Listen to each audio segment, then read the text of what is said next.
देववृक्ष आहेत जागेवर त्यांच्या बदल्या झाल्या आहेत का, भरपूर गंध चोपडलाय का,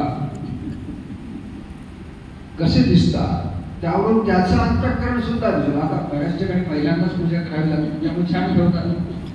पुरुषांना बसवलं की काय करत नाही, काय पूजा करतील काय करत नाही, कारण ते म्हणतील हे आपलं कामच नाही, हे आपलं कामच नाही. कधीतरी पूजा करायला लागते. मग गुरुजी जसं पूजा सांगतात माने डोळ्याला पाणी लाव कोणाच्या,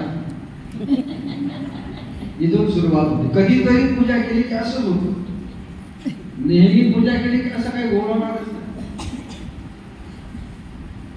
तर हा जो काही सेवेचा आनंद आहे, पूजा करणं, हा भजन करणं, पूजन करणं, शृंगार भगवंताचा करणं, हा एक आपण तो आनंद घेतल्याने आपल्याला ती प्रसन्नता प्राप्त होणार सेवा. गुरुजींनी काय केलं, फक्त भगवंताला अंगराग अर्पण केला. गुरुजींनी केलेली सेवा, तिला तर त्या क्षणी हेही ज्ञान नाही की हा परमात्मा आहे. रस्त्यात भेटलेले भगवान